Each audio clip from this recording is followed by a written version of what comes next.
Hi friends, JJ here from Radio Tic Academy. Today I'm back with a brand new video that's really exciting and important, especially if you've never thought about the effects of radiation on the human body, or if you want to know scientifically what actually happens.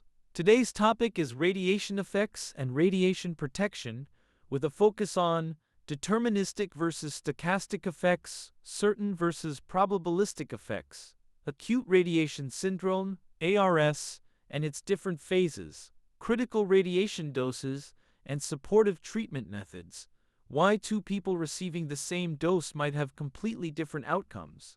During this roughly 20-minute session, we'll go deep and cover everything with practical examples, tables, scientific explanations, and short stories, so make sure to stay with me until the end. Alright, let's get straight to the point. We have a vital topic that needs to be analyzed carefully: deterministic versus stochastic effects. When we talk about radiation, the first thing we need to understand is that its effects fall into two main categories. 1. Deterministic effects. 2. Stochastic effects. Deterministic effects are simple but critical. They have a clear threshold. Mechanism: when cells are exposed to radiation, their DNA is damaged. As long as the damage stays below a certain level, cells can repair themselves. But once the dose crosses that threshold, cells die or lose function. The tissue is damaged.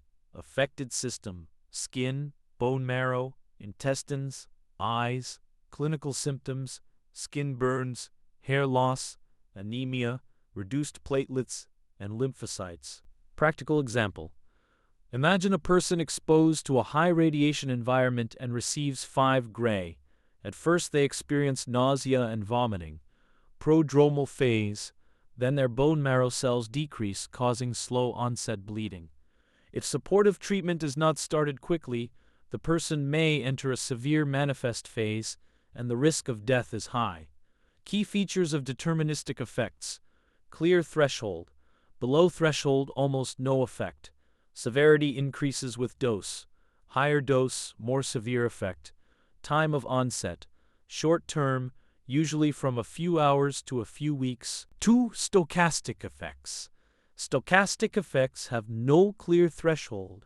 Even a very low dose can have an effect, but the chance is low. Mechanism: DNA damage may be repaired by cells or may persist. The probability of mutations or cancer increases with higher doses, but there is no certainty. Examples: cancer, genetic mutations, infertility in some cases. Time of onset: long-term symptoms may appear years later. Mental image: imagine rain falling. The drop: stochastic effects may cause no damage or gradually cause cracks or harm. But when the rainfall is heavier, higher dose, the chance of damage increases. Alright friends, this table shows the difference between deterministic and stochastic radiation effects. As you see, column 1, different effect features like threshold, severity or probability, time of onset, examples, and how preventable they are. Column 2, deterministic effects. When the dose reaches a specific level, the effect is almost certain, and its severity increases with dose. Column 3, stochastic effects. No clear threshold. Increasing dose only increases the probability, not necessarily the severity. Examples are given to help understand the differences. Last column shows how preventable each effect is. Deterministic effects can be prevented by limiting dose. Stochastic risk can be reduced but never to zero. Dose response and thresholds. Now let's get to one of the most important concepts in understanding radiation effects. What exactly does a radiation dose do to the body, and from what point does it become severe or dangerous? Here comes the dose-response curve. This chart shows how the severity or probability of effects changes as the radiation dose increases. It's like asking, if the radiation dose doubles, do the effects double too, or not? Deterministic effects. First, let's start with deterministic effects, because these are usually the ones that appear quickly and increase in severity as the dose rises. Deterministic effects have a key feature. they have a threshold. If the dose stays below that threshold, the body can still repair itself and nothing significant happens.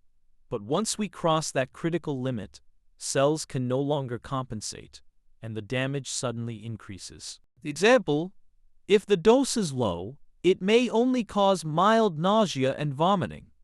But if the dose is higher, it can severely affect the bone marrow, intestines, skin, or even the eyes. Mechanism of deterministic effects. At the cellular level, radiation damages DNA and vital structures inside the cell.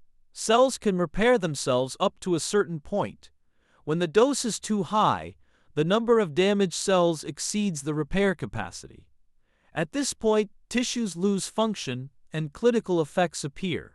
Common clinical symptoms. Deterministic effects show different symptoms depending on the dose: nausea, vomiting, and general weakness; anemia, reduced white blood cells and low platelets; diarrhea and malabsorption; and high doses, widespread cell death and failure of vital systems. This table shows what happens to the body at different radiation doses.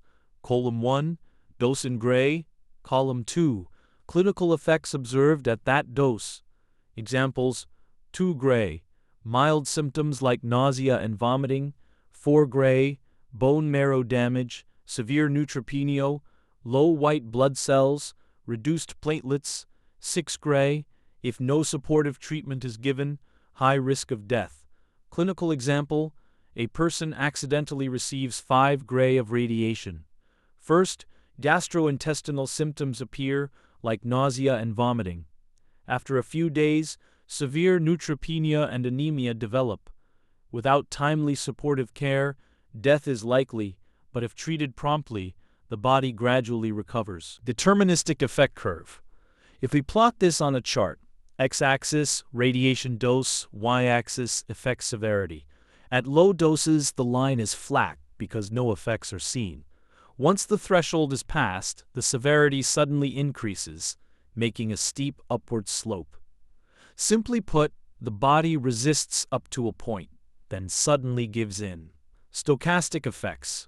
Now let's look at stochastic effects, the second type. They have a fundamental difference: no threshold.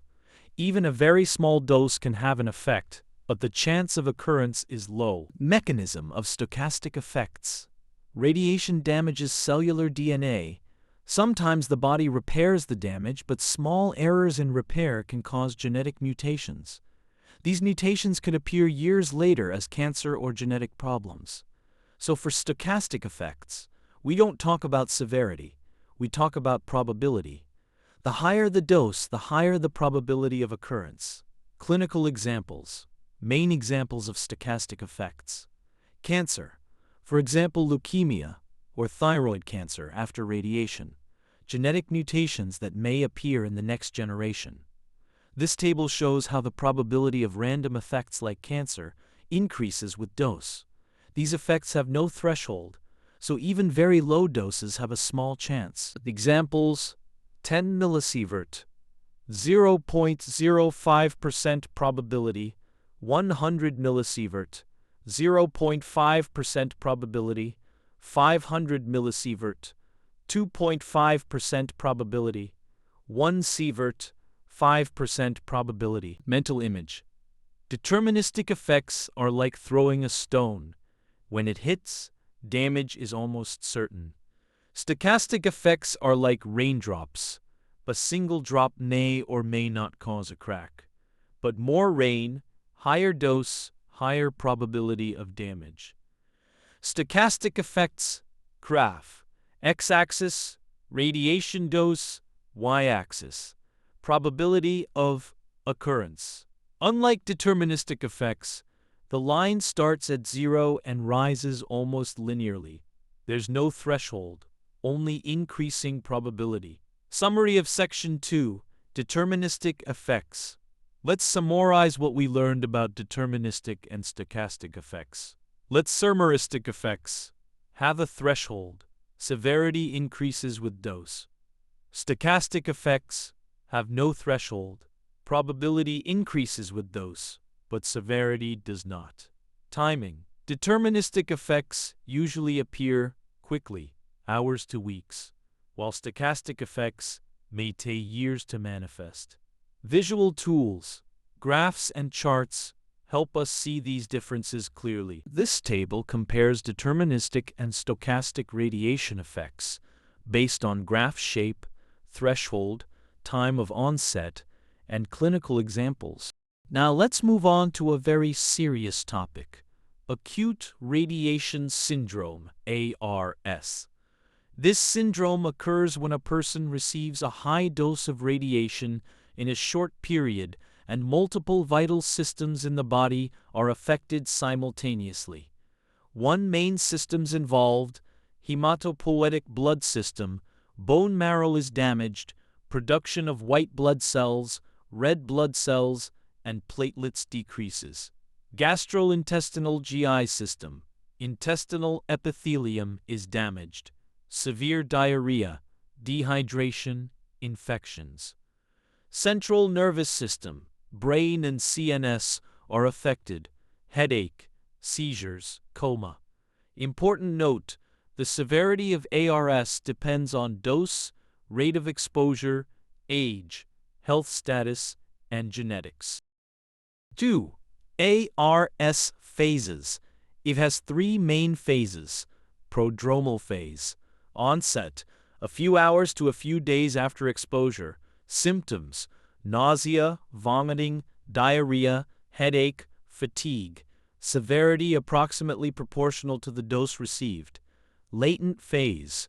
The person may appear healthy, but cells are damaged. Duration: a few hours to a few weeks. Manifest phase. Symptoms reappear or intensify, depending on the affected system. Infection, bleeding, dehydration, altered consciousness. This table shows the different phases of ARS. When they start, the main symptoms, which body systems are affected, severity and recommended treatment. Imagine two people enter a high radiation environment and both receive 5 gray. Person 1, healthy and young, receives rapid supportive treatment, mild symptoms, and quick recovery. Person 2, older with underlying conditions, enters hematopoietic and gastrointestinal manifest phases. Treatment is long and complex. Key takeaway: the same dose does not always lead to the same outcome. So far, we've learned that ARS has several phases and that different body systems can be affected. Now let's take a closer look at each system and its critical dose, the level at which damage becomes severe and almost certain. 1. Hematopoietic system, blood. Mechanism of damage: bone marrow, which produces red blood cells, white blood cells, and platelets, is highly sensitive to radiation. When radiation hits the bone marrow, stem cells are damaged and blood production decreases. Clinical signs: low neutrophils, higher risk of infection, low red blood cells, anemia, weakness, fatigue, low platelets, bleeding, bruising, clotting problems. Critical dose: 2 to 6 gray. Lower doses usually cause temporary and recoverable effects. Supportive treatment: blood and platelet transfusions to replace lost cells. GCSF, granulocyte colony stimulating factor, to boost neutrophil production. Stem cell transplantation in very high doses when marrow is severely damaged. Practical example: someone receives 4.5 gray in a radiation accident. Blood tests a few days later show severe neutropenia. Without supportive care, the risk of infection and death is high. With transfusions and GCSF, the body can gradually recover. 2. Gastrointestinal GI system. Mechanism of damage: radiation damages the intestinal epithelium, the inner layer responsible for nutrient absorption and protection against bacteria. Damage leads to severe diarrhea, dehydration, increased risk of infection. Critical dose: 6 to 20 gray.